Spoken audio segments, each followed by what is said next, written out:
오늘부터는 교회에 대해서 좀 보려고 합니다. 교회. 우리가 교회 지금 나오고 있잖아요. 그렇죠? 근데 무슨 교회에 대해서 모를 게 하나도 없을 것 같은데 여러분이 생각하는 교회는 어떤 교회입니까? 우리가 교회에 출석하고 있고 지금도 교회에 와 있고 하지만 이건 사실은 정확한 말은 아니죠. 정확한 말은 뭐죠? 예배당에 와 있는 거죠. 우리가 교회에 와 있는 게 아니고요. 정확하게 얘기하자면 예배당에 와 있는 거지, 성경적인 의미로 얘기하자면 우리가 교회에 왔다? 이건 좀 정확한 말은 아닌 것 같습니다. 많은 사람들이 교회에 대해서 교회를 다니다 보니까 생기는 여러 가지 생각들과 들었던 것들, 내가 경험했던 것들 가지고 교회는 이런 거야 라고 생각을 하고 말하는 경향이 좀 강한 것 같아요. 근데 하나님께서 만드신 두 가지 조직이 있어요. 조직이라니까 좀 이상한데, 첫 번째는요, 가정이에요. 하나님께서 아담과 하와를 만드셔서 어떻게 하셔서 가정을 이루셨잖아요. 이건 하나님께만 만드신 어떻게 보면 조직인 거죠. 이건 뭐 쉽게 헤어질 수 있는 그런 조직도 아니고, 하여튼 그렇고 나서 하나님께서 또 한 가지 조직을 만드신 게 뭐냐면 교회예요. 그래서 사탄이 가장 많이 공격하는 게 어디냐면 가정과 교회예요. 하나님께서 직접 하나님의 어떤 대가 지불을 하시고 만드신 조직이기 때문에 하나님께서 이 가정과 교회는 꼭 지키려고 하세요. 교회도 마찬가지예요. 교회는 시작 자체가 어디로부터 시작이 했어요? 하나님으로부터 시작된 거잖아요. 예수 그리스도가 이 땅에 오셔서 십자가에 못 박혀 죽으심으로 말미암아 그 대가 지불을 함으로써 교회가 생겼거든요. 그러니까 사탄은요, 어떻게 해서든지 가정을 뒤흔들어 놓으려고 하고 어떻게 해서든지 교회를 혼란스럽게 하고 교회를 분열시키려고 하는 것이 사단의 가장 큰 전략이라고 해야 되나요? 뭐라고 해야 되나요? 하여튼 가장 많은 공격을 받는 곳이 교회이고 또 가정입니다. 또 하나님의 입장에서는요, 가정과 교회를 가장 하나님께서 지키기 원하시는 것이 바로 가정과 교회이기도 해요. 우리가 나중에 에베소서, 이 교회를 보려고 하면 에베소서 말씀을 안 볼 수가 없지만 나중에 따로 에베소서 말씀을 보게 될 때 에베소서 안에 가정을 또 다루고 있거든요. 왜 그런지에 대해서 나중에 또 다시 한번 보도록 하겠고요. 과연 내가 지금 생각하고 있는 교회는 이런 거야 라고 했을 때 그 교회라고 하는 것이 성경을 통해서 하나님께서 말씀하신 교회냐, 아니면 내 경험을 통해서 그냥 교회는 이런 곳이야 돼 라고 생각하고 그거에 맞지 않으면 왜 교회가 이래? 이렇게 사람들이 말하는 경향이 많거든요. 우리가 기도할 때도요, 교회는 이렇게 되어야 한다고 자기가 그렇게 기도하지만 그 전혀 성경적이지 않은 그냥 내가 생각하는 그런 교회가 되어야 돼. 사람들도요, 이상적인 게 있어요. 어떤 남자가 어떤 여자를 만날 때도, 또 반대로 여자가 남자를 만날 때도 나는 이런 이상형을 만나고 싶은 그런 어떤 이상형이 있거든요. 근데 우리도 교회 생활을 하다 보면 성경과는 전혀 관계없이 교회는 이런 곳이어야 해라고 생각하고 그런 이상형을 딱 만들어 놓고 교회에 오래 다녀서 열심히 하다 보면 교회 직분도 맡게 되고, 그렇게 돼서 교회에 뭔가 중요한 결정을 하는 자리에 가게 되면요, 교회를 정말 파탄내는 지경으로 만들 가능성도 있어요. 가능성이 있는 게 아니고 이미 그런 교회가 너무 많죠. 제가 보기에는 성경에서 말하는 교회에 대해서 전혀 이해함이 없고 자기가 생각하는 교회가 있는 거예요. 세상 사람들이 교회를 향해서 교회는 이래야 된다고 이제는 말하기 시작했어요. 우리가 세상에 영향을 주는 게 아니고 세상이 교회를 향해서 교회는 이렇게 해야 돼라고 얘기하기 시작했어요. 꽤 오래됐죠. 제가 본 신문의 기사는요, 서울의 큰 신문사에서 어떤 기자가 썼는데 참 기자가 이렇게 무식해도 되나 하는 생각이 드는 그런 기사를 썼어요. 뭐냐면 교회는 이렇게 되어야 된다는 거예요. 근데 뭐냐면 교회는 사회복지단체처럼 그냥 구제하고 어려운 사람들 돕고 그것이 교회라고 생각하고 그런 사설을 썼더라고요. 정말 무식하다고 생각이 들었어요. 아니, 그렇게 많은 공부를 하고 이따위 글을 쓰나 이런 생각이 들더라고요. 교회에 대해서 전혀 모르는 사람이에요. 교회가 해야 될 중요한 사역 중에 하나를 교회 전체로 본 거예요. 교회가 구제해야 돼요. 예수님이 이 땅에 오셔서 우리 가운데 구제하라고 하는 말씀들을 참 많이 하셨거든요. 그러니까 교회가 구제하는 것은 마땅한 일이지만 교회는 구제단체가 아니에요. 교회가 어느 순간부터 지역사회를 섬겨야 된다고 하는 말을 많이 하면서 교회의 상당 부분들의 재정이나 이런 인력이나 이런 것들을 지역사회를 섬기는 일을 많이 했어요. 지금도 많이 하고 있어요. 만약에 지금 한국 사회에서 교회가 지역사회를 섬기지 않는다? 그럼 정부가 그걸 다 감당할 수 있을까? 그렇지 못해요. 교회에서 지역사회를 섬기는 것이 얼마나 많은지 몰라요. 어떤 교회는요, 아예 그냥 교회 재정의 50%막 이렇게 떼가지고 무조건 지역사회를 섬긴다. 이렇게 하는 교회들도 있어요. 근데 교회의 이게 약점인지도 모르겠지만 교회는요, 예수님 말씀에 너무 잘 순종해서 그런지 오른손이 하는 일을 왼손이 모르게 해요. 꼭 광고하지 않아요. 우리가 어떤 구제 역할을 하고 어떤 역할을 하는지 광고하지 않아요. 이런 광고를 적절하게 잘하는 데가 있어요. 카톨릭이에요.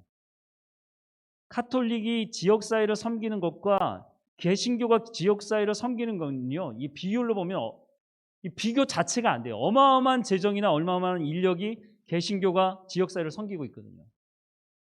근데 개신교 어떤 교단도요, 조직적으로 사회에 우리가 이런 일을 한다고 하는 것을 기사로 홍보하거나 이런 일을 잘 하지 않아요. 근데 카톨릭은 그걸 적절하게 잘하거든요. 그러니까 사람들이 교회를 통해서 어마어마한 많은 것들을 혜택을 받고 도움을 받고 있으면서도 카톨릭이 훨씬 더 좋은 일을 많이 한다고 착각하고 있어요. 그러니까 교회 뭔가 좀만 잘못하면요, 이것도 교회에서는 그런 언론 플레이나 이런 걸 안 하다 보니까요, 세상 사람들이 교회에서 한 가지만 잘못해도 전 교회가 다 잘못한 것처럼 그렇게 또 언론이 몰아가잖아요. 그렇죠? 그러니까 사람들이, 그래서 우리가 배워야 되는데 언론에서 얘기하는 대로 다 이게 이제 하루 이틀 한 게 아니고 계속 쌓이다 보니까 교회에서 뭔가 한 가지라도 잘못하면 전 교회가 다 잘못한 것이라고 생각해요.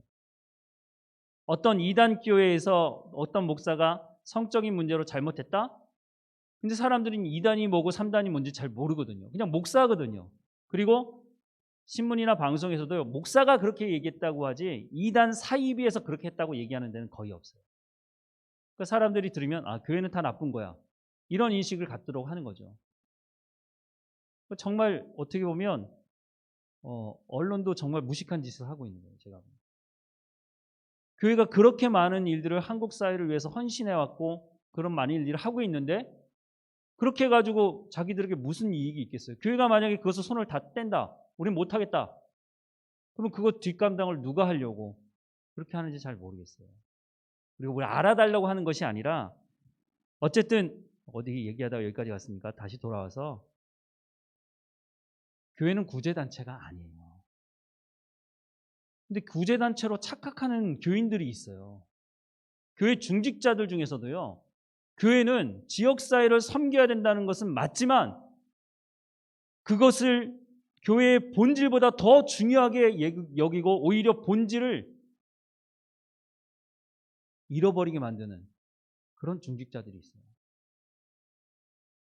교회는 무엇인가에 대해서 성경에서 말하는 교회가 아니라 자기의 경험과 자기의 생각과 윤리적이고 도덕적인 차원에서 교회는 이뤄야 돼 라고 생각하기 때문에 교회를 엉망으로 만드는 것이 세상 사람들이 그런 것이 아니라 우리가 교회에 대한 인식을 제대로 가지고 있지 않기 때문에 우리가 교회를 엉망으로 만들지 세상 사람들이 교회에 들어와서 교회를 분열시키고 이렇게 하지 않아요. 교인들끼리 치고받고 싸우고 하면서 교회 안에서 갈라지고 교회가 깨지는 거지 세상 사람들이 들어와가지고 그걸 그렇게 하지 않는다고요. 근본적인 이유는 뭐냐? 교회가 뭔지에 대해서 바른 성경적인 인식을 가지고 있지 못하기 때문이라고 저는 그렇게 생각을 해요. 그런데 교회가 뭔지에 대해서 성경이 그러면 말하고 있지 않느냐? 말하고 있습니다. 에베소서 같은 경우가 교회론에 대해서 가장 중요한 부분을 말하고 있거든요. 물론 에베소서만 교회에 대해서 얘기하는 것은 아니에요. 자, 그러면 교회, 우리가 말하는 교회 또 한 가지는요, 건강한 교회는 그러면 어떻게 이루어져 갈 수 있는 건가? 내가 생각하는 건강한 교회는 어떤 교회인가? 사실 내가 생각하는 건강한 교회, 그건 중요하지 않아요. 하나님께서 말씀하시는 건강한 교회가 뭔지를 내가 구원받은 사람이라면 그것을 내가 알아야죠. 내가 생각하는 건강한 교회는 중요하지 않아요. 그런데 내가 교회의 일원으로 내가 있다 보니까 내가 생각하는 건강한 교회가 다른 사람에게도 다 적용이 돼야 돼, 이렇게 주장하기 시작하면 서로 싸움이 나는 거예요. 고린도 교회를 보시면 고린도 교회 안에 문제가 대단히 많았어요. 그 고린도 교회, 나중에 우리가 고린도 전후서도 공부하게 되겠지만 고린도 교회 안에 성도들 안에 어떤 생각까지 가지고 있었느냐면 고린도 사회가 너무너무 그 문란한, 성적으로 문란한 사회였거든요. 심지어는 내가 고린도 사람과 같이 산다라고 하는 그 얘기가 어떤 얘기로 그 당시에 통용이 되냐면 성적으로 문란한 것을 의미하는 말로 사용되기까지 했어요. 얼마나 그 고린도 사회가 성적으로 문란했는지. 그런데 그 사람들 중에 예수 믿게 된 사람들이 교회에 모이게 됐는데 그 사람들 안에 어떤 일이 벌어졌느냐면 아버지와 아들이 한 여자에게 가는 거예요. 그런데 교회 안에서 누구도 그게 잘못됐다고 얘기해 주지 않은 거예요. 왜냐하면 그 당시 고린도 사회 전체가 그 문제가 되지 않는 거였거든요. 사회에서는. 근데 그게 교회 안에 들어왔을 때는 그 문제가 되는 것이거든요. 하나님께서 허락하지 않으시는 거예요. 그거는 죄예요. 그러면 교회의 지도자나 교회 사람들이 그건 죄입니다. 그렇게 해서는 안 됩니다. 라고 해서 계속 말을 듣지 않으면 치리하고, 아니면 나중에는 뭐라고 말씀하세요? 교회 말을 듣지 않으면 출교시키라고 말하고 있잖아요. 그 사람 때문에 다른 사람들까지 죄에 대한 영향력이 가게 되면 안 되기 때문에 그렇게 하라고까지 성경은 말씀해 주고 있어요. 근데 사실 우리는 거의 치리가 사라진 시대를 살아가고 있지 않는가 생각을 해요. 잘못해도 그냥 넘어가는 거예요. 그 너무 당당한 거죠. 잘못했어도. 아무도 얘기하지 않고 하나님께서 그러면 성경에 나오는 것처럼 죄를 지으면 그 자리에서 죽여버리신다든가, 만약 그런 일이 있으면 누가 감히 하나님 앞에 범죄하겠어요? 하나님이 회개할 기회를 주시는 거죠. 근데 교회도 아무런 조치를 취하지 않는다. 그건 다 망하자는 얘기죠.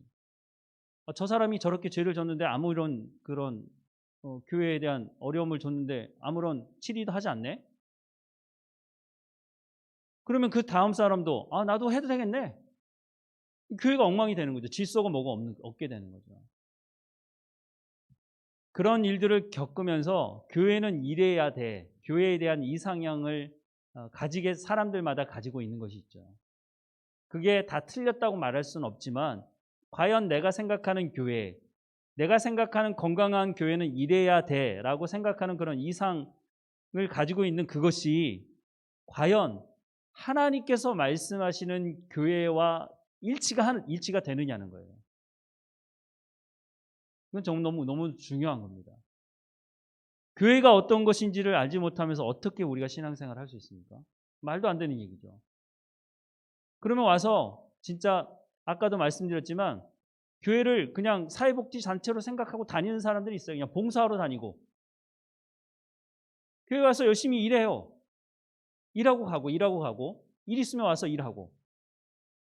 평생 그렇게 하도록 만들어 놓는다면 만약에 그 교회 목회자에게도 큰 책임이 있다고 생각이 듭니다.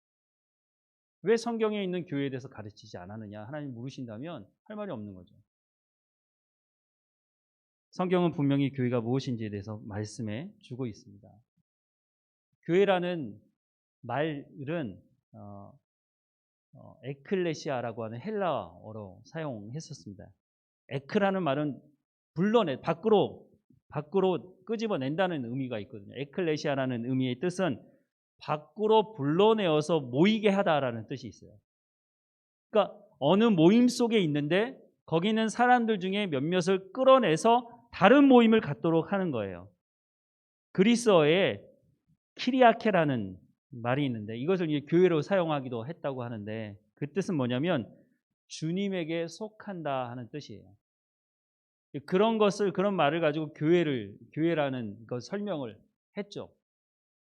그러니까 죄로부터 묶여 있는 사람들 중에 예수 그리스도의 그 십자가 사건을 통해서 부름받은 사람들이 내 죄를 회개하고 예수 그리스도를 구주로 영접함으로 말미암아 세상에 같이 살지만 그 세상 사람들로부터 분리해내어서 한 공동체, 하나님의 자녀가 되는 공동체로 만든 사람들, 바로 그 사람들을 일컬어서 교회라고 말하는 것이에요. 그러니까 이런 건물을 얘기하는 것이 아니에요. 교회는 지금 우리가 앉아있는 요것은 아까도 말씀드렸지만 예배당이에요. 이 건물이 교회가 아니라는 거예요. 또 우리가 이 건물을 얘기할 때 성전이라는 말을 써요. 성전. 근데 이걸 좀 잘 사용할 필요가 있어요. 성전은요 하나밖에 없어요. 예루살렘 성전. 우리가 교회를 좀 귀하게 생각해서 성전이라고 말하긴 하지만 예수님은 이 땅에 오셔서 어떻게 하셨어요? 예루살렘 성전을 보면서 뭐라고 말씀하셨어요? 내가 저 성전을 무너뜨리고 3일 만에 다시 세우겠다고 얘기하시는 것은 예수님의 그 부활과 육체, 하나님의 교회를 말한 것이지, 당시 예수님 때도 마찬가지, 그 전에도 마찬가지였어요. 이스라엘 백성들은요 성전을 하나님과 동일하게 생각을 했어요. 그러니까 성전이 우상이 된 거예요. 하나님이 임재하시기 때문에 그게 성전이 된 것이지, 그것이 솔로몬이 지어서 금칠을 했기 때문에, 아름답기 때문에 그게 성전이 아닌 거예요. 근데 이스라엘 백성들은 그렇게 생각하지 않았어요. 심지어는 나중에 하나님께서 그 성전을 무너뜨리겠다고까지 말씀하셨어요. 이거는 이스라엘 백성들이 가지고 있는 신학으로는요 이게 이해가 안 되는 거예요. 도대체 받아들일 수가 없는 거예요.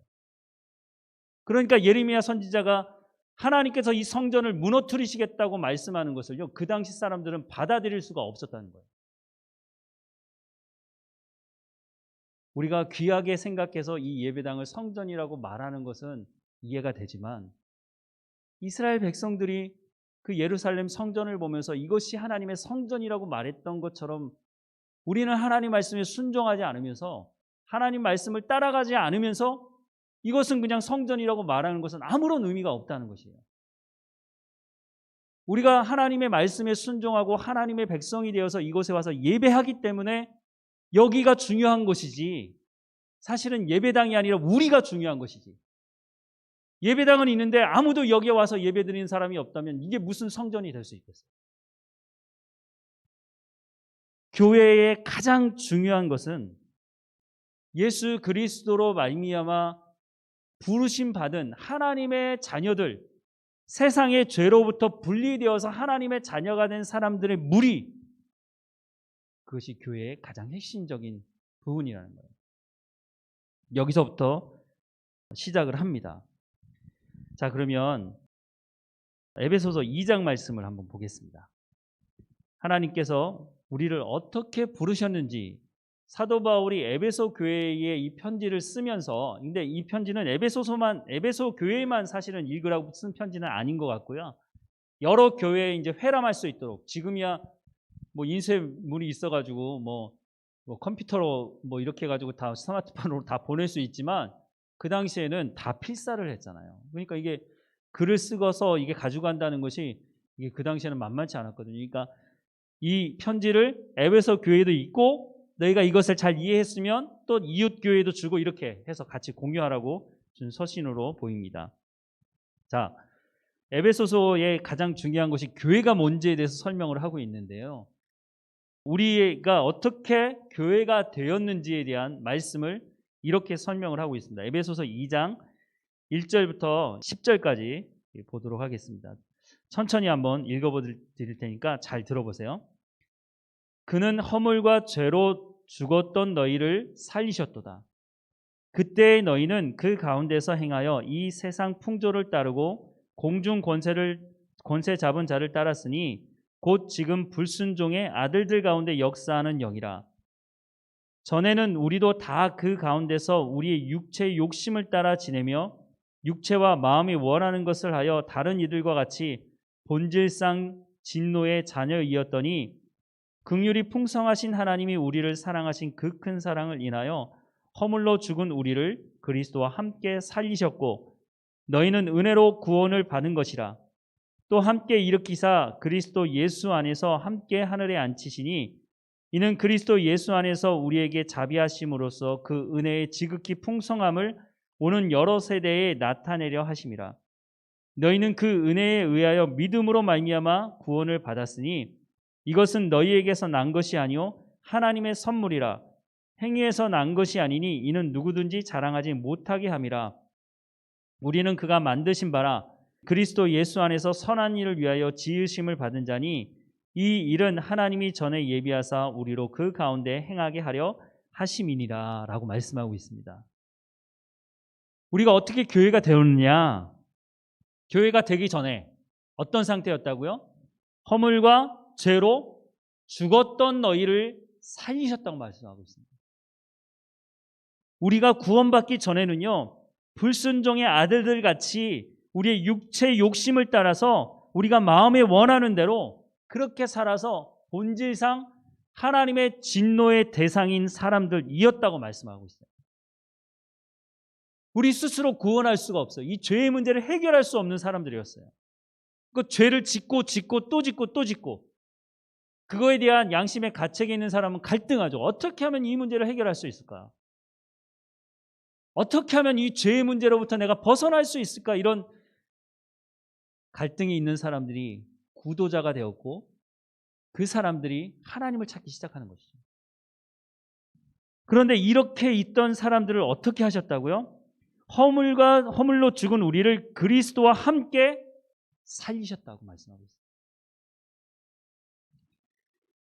이것은 너희는 은혜로 구원받은 것이라고 말씀하고 있는데 우리의 어떤 선한 행위가 있어서 구원받은 것이 아니라고 말씀하고 있어요.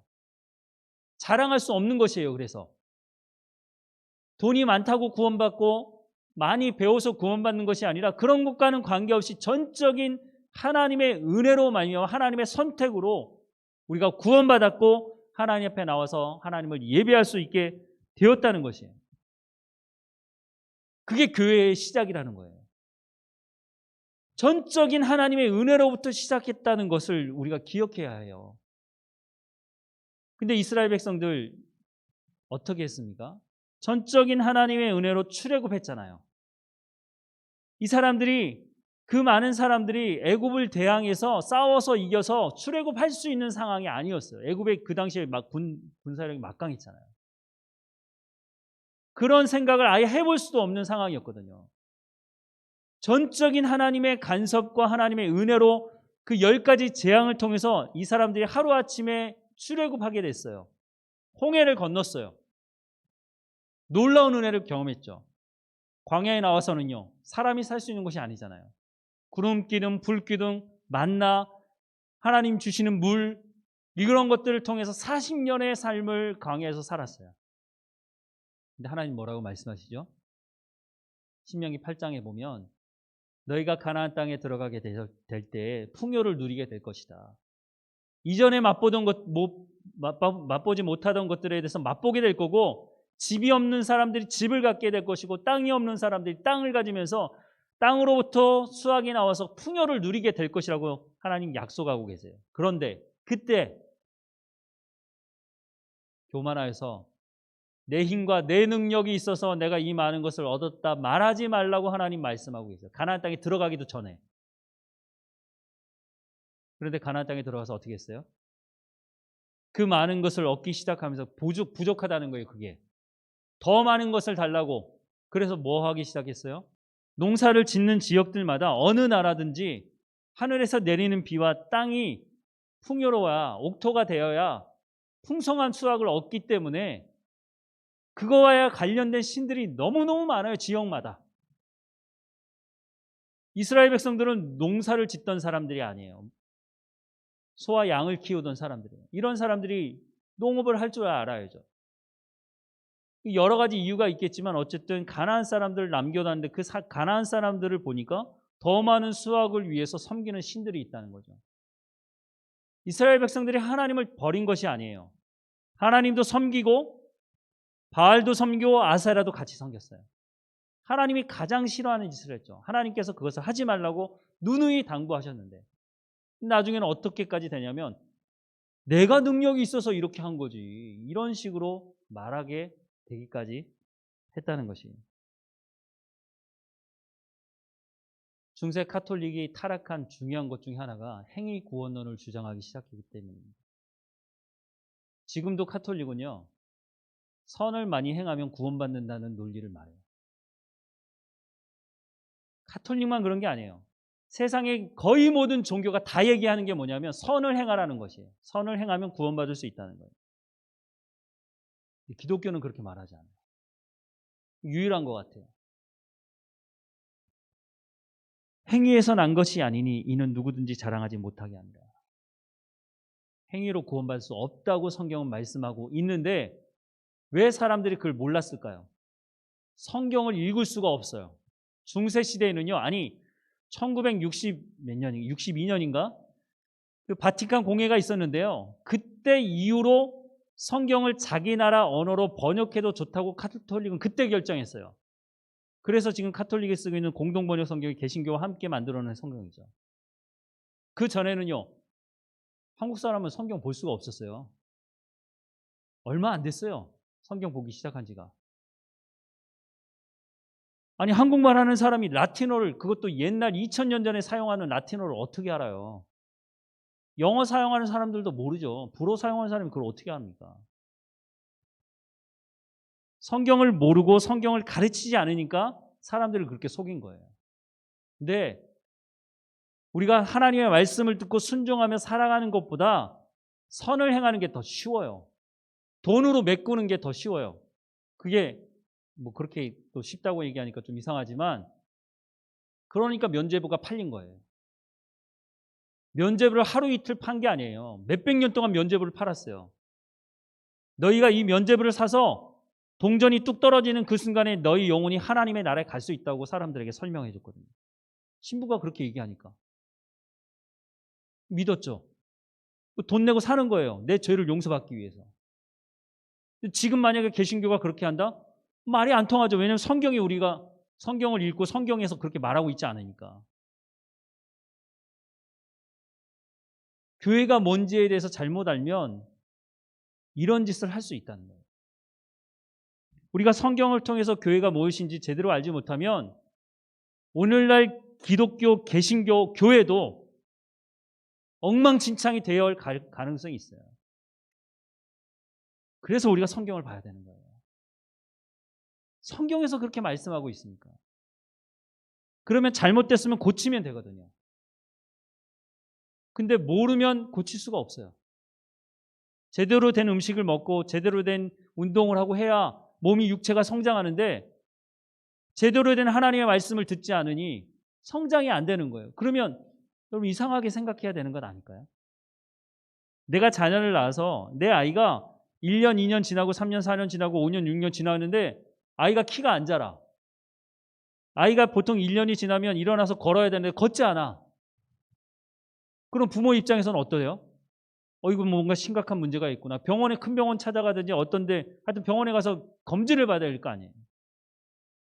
근데 우리는 신앙생활 1년, 2년, 10년, 아니 30년, 40년, 50년 평생을 신앙생활 했는데 성령의 열매가 나한테 나타나지 않는 것을 이상하게 생각하지 않아요.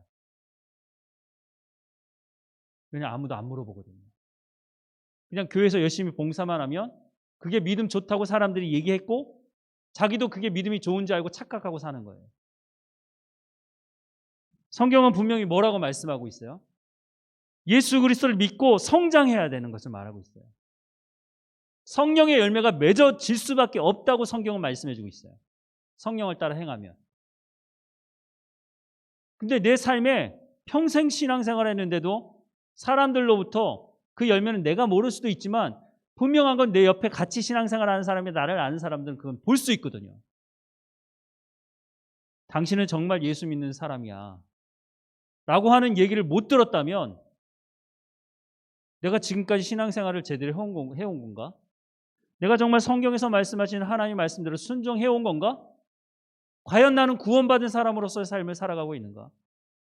예수 그리스도가 십자가에 못 박혀 죽으심으로 말미암아 나를 세상의 죄악으로부터 구분해 내셨다고 말씀하고 있는데 그런 대가를 지불하고 구원할 정도로 내가 그런 존재라고 말씀하고 있는데 과연 나는 작년과 올해가 10년 전과 지금이 정말 내가 예수 그리스도를 닮아가고 예수 그리스도 향기가 나는 내 주변 사람들이 나에게 당신은 정말 예수 믿는 사람이라고 말하는 말을 듣고 있는가? 내 자녀가 성장하지 않으면 큰 문제가 있다고 병원을 찾아다니면서 어떻게 하면 이 문제를 고치려고 하는데 우리는 영적으로 우리가 성장하지 않는 것에 대해서 전혀 그런 생각을 하고 있지 않다는 거예요. 여러분들이 스스로 그런 역할을 하실 거예요? 그런 역할을 하기 쉽지 않죠. 제가 그 역할을 할게요. 여러분이 귀를 열어서 제가 다른 말씀을 드리는 게 아니고 성경에서 그렇게 말씀하고 있다고 말씀을 드리면 그것을 가지고 여러분 한번 여러분의 삶에 적용을 해보시라는 거예요. 근데 저는 제대로 전했는데 여러분들이 듣지 않았다. 그 부분도 성경이 말씀하고 있어요. 고린도 전서에 보면 그런 부분까지 다 언급을 하고 있어요. 목회자가 그렇게 해서 열매가 없게 그렇게 된다면 부끄러운 구원을 받을 거라고 말하고 있어요. 근데 최소한 성경에서 말씀하는 것만큼은 제가 여러분들에게 전하고 가르쳐 드리고 같이 그렇게 해보자고 그렇게 해야 되지 않겠습니까? 한 가지만 더 말씀드리고 오늘은 마치려고 하는데요. 가끔 우리가 기도하다가 하나님 하나 되게 해달라는 기도가 있어요. 그런데 저는 그 기도를 들을 때마다 정말 하나 된다는 게 뭔지 알고 기도하시는 건가? 성경에서 말씀하시는 하나됨에 대한 부분을 알고 저렇게 기도하는 건가? 이런 의문을 가질 때가 있어요. 여러분이 생각하는 교회가 하나 된다는 건 뭡니까? 아무런 문제가 없는 걸 하나 된다고 생각하시나요? 아니, 이렇게 다양한 생각을 가지고 있는 사람들이 모이는데 왜 문제가 없어요? 문제가 없는 게 이상한 거죠. 도대체 뭘 가지고 하나 되자고 얘기하는지 전 잘 모르겠어요. 하나님이 말씀하시는 부분이 있어요. 정말 그걸 이해하고 그렇게 얘기하는 건가? 교회가 하나 되는 거. 뭘로 하나 돼야 되겠습니까? 고린도 교회가 문제가 많은 교회라고 말씀드렸잖아요. 이렇게 심각한 문제가 많은 교회는 아마 찾아보기 힘들 것 같아요. 근데 그 교회를 향해서 사도 바울이 이 문제의 해결점은 이것이다라고 끊임없이 말하는 게 있어요. 하나님 말씀에 집중하라는 거예요. 이 사람 주장, 저 사람 주장 다 있어요. 그래서 하나가 못 되는 거예요. 오직 하나님의 말씀대로 순종하는 삶을 살아야 교회는 도와줄 수 있다는 거예요. 획일적으로 되라는 것이 아니에요. 획일적 무슨 공산당입니까? 획일적으로 되게. 공산당도 하나가 안 돼요. 사람이 생각이 다른데 어떻게 하나가 될 수 있어요? 그런데 교회가 뭔지를 알아. 교회가 예수 그리스도로 말미암아 부름받은 사람들이니까 그럼 이 사람들이 해야 되는 게 뭡니까? 하나님의 말씀대로 살아가는 것이에요. 하나님의 말씀에 집중하는 것이에요. 하나님께서 그렇게 하라고 말씀하셨다면 생각이 다 달라도 그렇게 사는 거예요. 그래서 교회가 하나가 되는 거예요.